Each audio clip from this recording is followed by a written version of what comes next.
Oh, error occurred on LinkedIn. Are we live? We are live. It looks like anyway. Okay, I think we are live. It says there might have been an error on LinkedIn, but hopefully those of you on LinkedIn can still see us. If not, I know we're streaming to a couple of other platforms as well, and we will post the video online after for anybody watching. Thank you for joining us. We have the lovely Debbie from Inveterate here today. We are so excited to be chatting with you, Debbie. I'll do the quick intro on Givz, let Nicole introduce herself as well, and then we'll turn it over to you. For anybody watching that doesn't know Givz, we see two huge trends happening in e-commerce right now. The first is brands are trying to get away from discounts. The second is that they're trying to weave in social impact in a genuine and authentic way. There are so many things that we can do Inveterate times Givz that I'm excited to talk about today. But just from our standpoint, if you are a marketer at any direct consumer company who wants to learn more about getting away from discounts and weaving in social impact, please don't hesitate to hit Nicole or I up. Our DMs are open. And with that, I'm the founder and CEO on the Givz side. Nicole. Hi, I'm Vice President of Business Development and Partnerships. And we're gonna dive right in. Let's do it. So Debbie, yes, tell us a little bit about Inveterate, brand new solution here, and how you're looking at customer experience with brands. Yes, absolutely.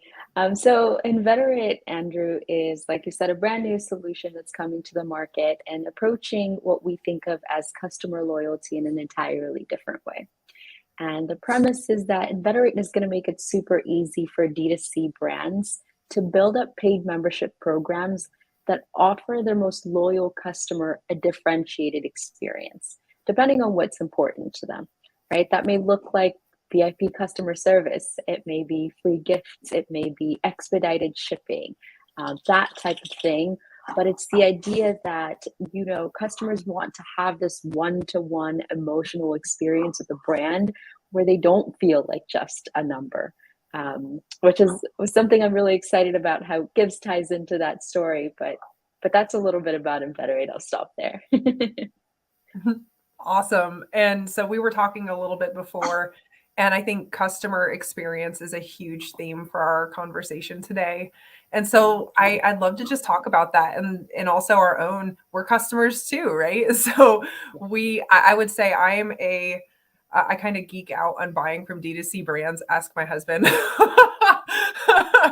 and I tell him, hey, I'm supporting like our partners and future partners. So like I have to, you know, but I enjoy it. And honestly, like, it's really cool to see what type of experience, a customer experience levers that these different brands are using. And the ones that are good at it, I go back, you know, and if they aren't great, there's other options, you know? And so I think that that's kind of the landscape that we're in, there are a lot of options there. So Debbie, like, would love to hear if you have any specific, not to put you on the spot, but specific customer experience examples, like good or bad, that really, you know, shape your decision.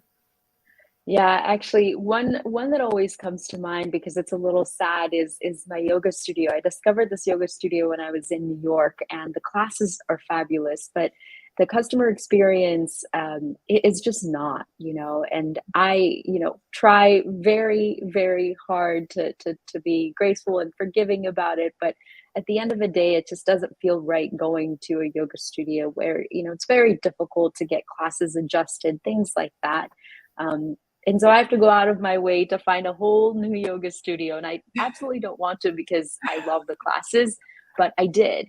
And I wrote them actually and shared with them that that's sort of the experience that customers have and the risk that you have. If you're not giving your customers a differentiated experience, they're going to go somewhere else, even if they don't want to, even if they love your product, even if they love your service. The experience is very important and top of mind with the customer. I think that's a great example. Yeah. Especially being, I'm like a big fitness buff too. So, and I love yoga also. So I can appreciate that. But I think when it comes to scheduling and everything and especially when you're on a busy schedule, right? They have to take that into account as well, right? Right. Yeah, that's a great point in terms of even that's a scenario where you love the product and you were actually a champion of that product, and you still went somewhere else just because, you know, they weren't making you feel like a valued member of that organization, right? Like they were like, hey, find a time. If it doesn't work for you, we don't care about you, right? And at the end of the day, and like, hey, I like this class. I can't find a time to do it. I'm gonna have to go find somewhere else. And it could have been solved with a little bit of customer service and care that you know, if they truly, you know, if they truly cared about it. Now think about if you didn't even love the service, it was just convenient for you. It's hard to build something that people love in the first place. And so now if you're trying to get to that point, I think customer service and membership programs can actually play a huge role in that. You recently had a roundtable, I believe, that had some really interesting insights come out of that. Can you lay some of, like, for those of us that didn't get to see the roundtable, what were some of the big insights that came out of that? Yeah, I think the biggest insights were around customer experience and maintaining that in present day as a differentiator for brands. We had this, you know, jewelry brand talk about virtually trying on rings and enabling customers to do that. And a big, you know, music brand talk about putting little trinkets in the box for customers to discover along with a note. You know, the way that he phrased it was, you know, if I'm selling a $20,000 guitar, it doesn't matter if I put a small hat in there. For me, it's not a big deal, but for the customer on the other end, it's a really great experience. And all of this was offered under the lens of delighting the customer and having these surprises that keep them coming back to your brand, especially as it's getting more and more difficult for merchants to acquire customers with all the data and privacy changes that are up and coming. So I would say that was the general theme, and really great to hear merchants talk about how they're doing it and things that they're trying that are interesting. Like one of the merchants talked about a leasing program for rings, which was quite unique. Yes, but you know, the theme was experiment, try different things, but think about a differentiated experience to suit all of your customers. Super cool. Yeah, we went to actually Jay, my co-founder and one of the members on the Givz team, went to an e-commerce conference recently in a local one in Boston, and he came back and every brand was talking about, yes, it's harder to target folks now with the iOS 14 updates and everything that's happening. People are in a tizzy trying to figure this out, and the focus has been, how do you make sure that you build and keep a relationship and build your customer lifetime value is just becoming that much more important. And having the old school style of, you know, you earn points and those points expire 3 months from now, and like nobody cares about the points or uses them, and it's hard to like figure out how to come back. And it sounds like you guys are really disrupting that whole piece and trying to say like, hey, no, like you're not just a number. You're not just earning these points as you buy stuff because we have to have some sort of loyalty program. This is something that's new and differentiated and specifically targeted that'll be different for Andrew, different for Nicole, different for Debbie when we actually, you know, shop at this brand or become a customer here. And so like the $20,000 guitar, that makes sense, right? Like there's something, you're buying a huge AOV type item. What about for companies that are, you know, that have more normalized average order values, like, you know, $100 AOV or something like that? What can they do to start to boost their customer experience game immediately? Yeah, again, very similar. It's just thinking about a differentiated customer experience. Those things that I talked about, the personalized benefits like faster shipping. When you think about it, the person who's receiving a $20,000 guitar can probably wait a little longer than someone who has an average order value of 100, right? We want something instantly. So those benefits definitely speak to the consumer that's shopping for average things. And you know, it's just about checking in with your customer base to see what incentivizes them.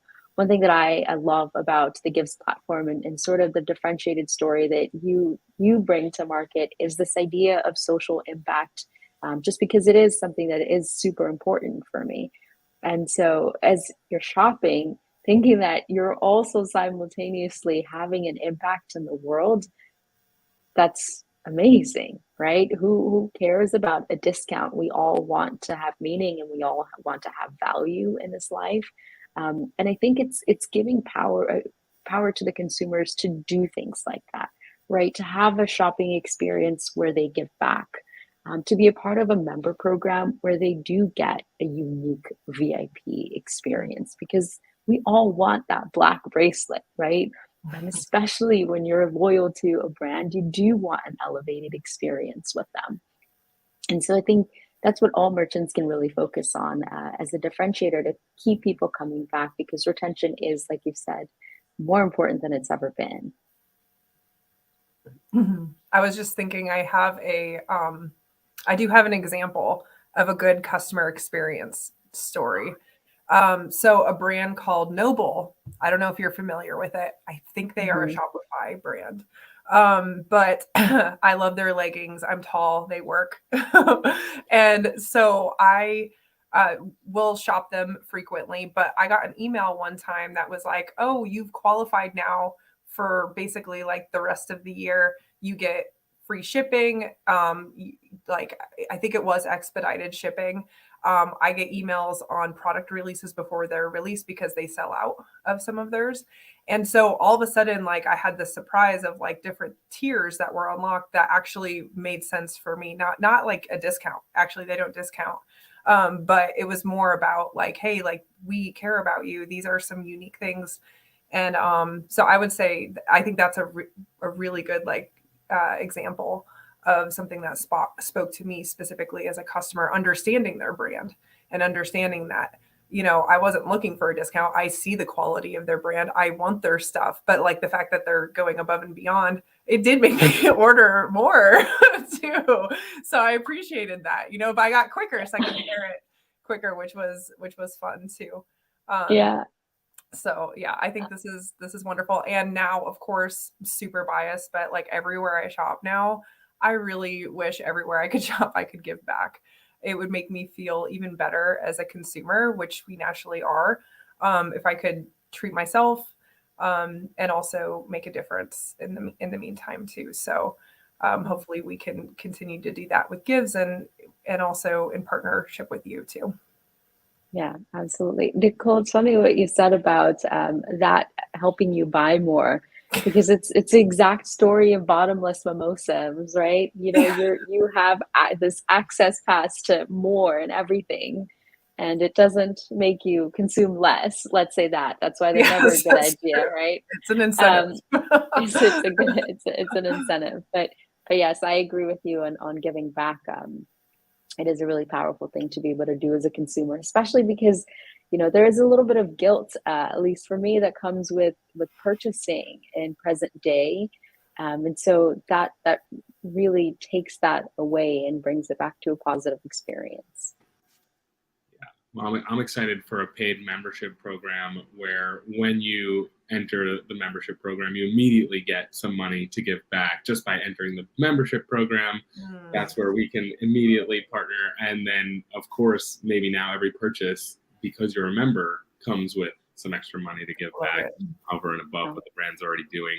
Really, really exciting stuff. We are actually going to be live together for the first time, meeting in person, and that's not as weird, I guess, in COVID these days, where it's like, okay, you know, this is the first time folks are meeting, but we've spoken a lot. But on the meeting side of things, we're actually going to get to meet up at Shop Talk in less than a month now. This is exciting. So excited, Debbie. Can't wait to see you. Yes, everyone should absolutely join us for this 1920s happy hour. It's going to be a lot of fun. We've got prizes going, and of course, the wonderful Andrew and Nicole will be there. So definitely don't miss that opportunity to meet them. Yes, and if you want info on it, message us. If you'd like, message Debbie, and we'll send you the details. Yeah, the Roaring 20 happy hour should be very 1920s, I guess we have to say at this point. It should be very, very fun. There will be people in full costume. I have no doubt. I don't think I would be one of those people. But so come stop by, and we'll see how we do. We're coming up on the time here. This has been so fun. Debbie, we generally do one last, is there a productivity hack that you can share with the crowd? Is there anything that you do to just keep yourself on the straight and narrow, productivity-wise? Yes, I live by a list of things to do in the day that's organized by priorities that I can cross off. I have it physically on my desk, and that's my biggest productivity hack, I'd say. I love it. I feel like I learned so much from this takeaway, and it's very selfish actually, because I'm like, tell me your productivity hack so that I can write that down. Thank you so much. This is so awesome, and we know we have our hands on a lot of things, so it's a great takeaway to be able to use that, and hopefully your tip can help someone else today also. And with that, Andrew, should we wrap? Let's wrap it up. If anybody has any questions about Inveterate or anything membership loyalty-esque program, please message Debbie, find them, inveterate.com. Yeah? Is that it? Yep. And at InveterateHQ on Twitter, you can follow them there. Debbie is absolutely fantastic, as well as Dylan, who I know on the personal side. Who's the one of the co-founders there. Just an amazing human being. A lot to learn from both of them. So please find them over at Inveterate. If you have any questions on Givz, you want to weave in social impact in an authentic way while driving sales in the short term, hit us up. I'm Andrew Forman at Givz on LinkedIn, at aforman22 on both Twitter and Instagram, and Nicole Howerton at Nick Howerton on Instagram. That's Instagram, right, Nicole? Is that also Twitter for you? That's Twitter. Yeah. Okay, perfect. So that's Twitter on that side. Hit us up, and looking forward to catching up with Debbie after we launch our partnership together as well. We'll do another one of these. Thanks, everybody. Yes. Thanks, everyone.